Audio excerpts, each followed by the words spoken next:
Good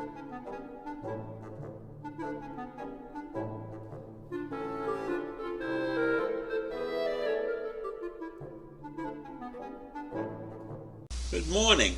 It's Monday, June 13th, and today I want to talk about why and how this country gets bogged down when it attempts to do anything.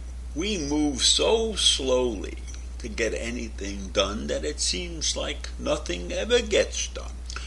So in 2019, the New York legislature, with the support of Governor Andrew Cuomo and Mayor Bill de Blasio, approved a traffic congestion pricing plan for the city of New York. That's 2019. That's 3 years ago.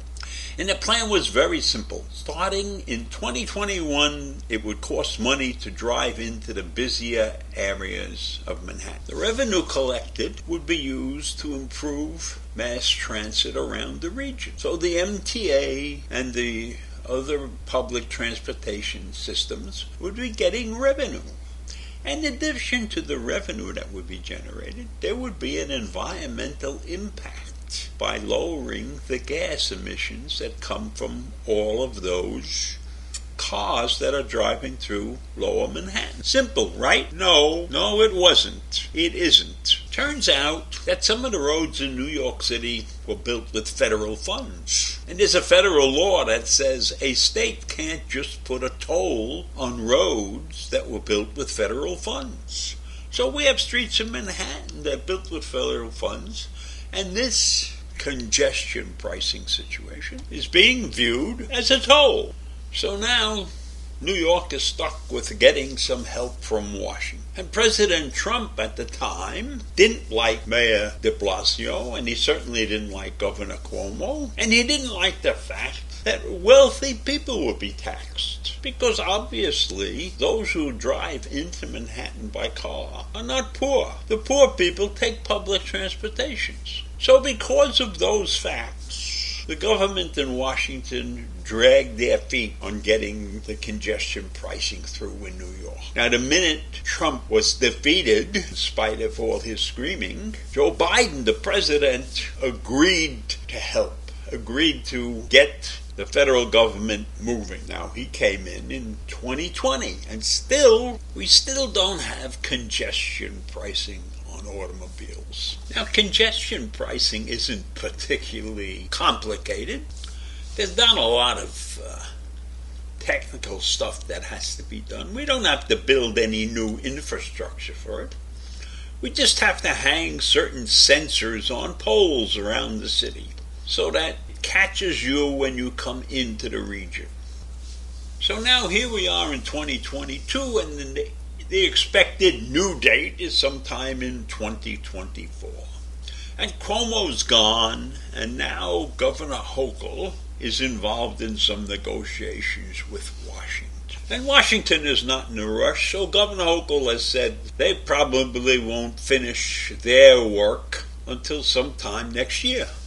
But I believe she's dead wrong, because when I looked up some information, I find out that federal agencies take an average of 4.5 years to complete any full environmental impact study. So if they are going to look at the impact of congestion in New York City, it's going to take them 4.5 years to complete whatever research they want to do in order for us to continue and put congestive pricing in effect. And that's just called something like environmental assessment. Now, maybe we can get away with a shortcut environmental assessment, which might be a little bit less than the federal government wants, but maybe that'll only take 16 months or so. Who knows? And then we had the Federal Highway Administration. They got into the mix, and they forwarded a document that had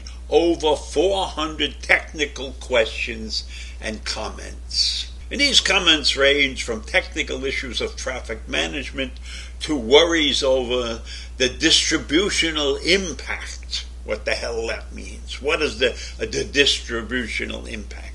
New York has been asked to better estimate the number of low-income drivers who commute into the financial district by car, or the number of non-white cab drivers who might be displaced by this policy. Everything now has taken race into the issue. We all know that poor people don't drive around New York City if they can help it. Most of the driving for people who are coming in out of town are people who live in the suburbs and by definition are probably wealthier than most of the people who are living in this. So why are they making this big deal about blacks and yellows who drive? Why can't we get anything done? And then every time they throw a new statistic into the mix, they have to rerun all the models. And that takes time. This job requires tremendous amount of computer power. Now, New York's a big, rich city with a lot of resources. But some of the questions that are being asked fall on the smaller jurisdictions, and they don't have the same resources that exist in the big city. So I think there's a major overreaction to this entire, and it's going to take the government, the federal government, a long time to figure that out. But it's really basically very simple. And they shouldn't spend time worrying about getting sued. That's what everybody worries about. Let's make sure we can't get sued. Well, let's state the facts. Congestion pricing taxes cars to fund public transportation. We need to get more people on the subways and on the buses and on the railroads and out of the streets driving around. It cuts pollution and it frees up roadway. What's wrong with that? So we need to get moving. We need to get this project started. And yes, nothing is 100% perfect when you start out. I learned that in the computer business. You write a great computer program, but there are always things that crop up and you need to adjust. And that's exactly what you have to do with congestion pricing. You have to put it into effect as fast as possible if you believe it's the correct thing to do.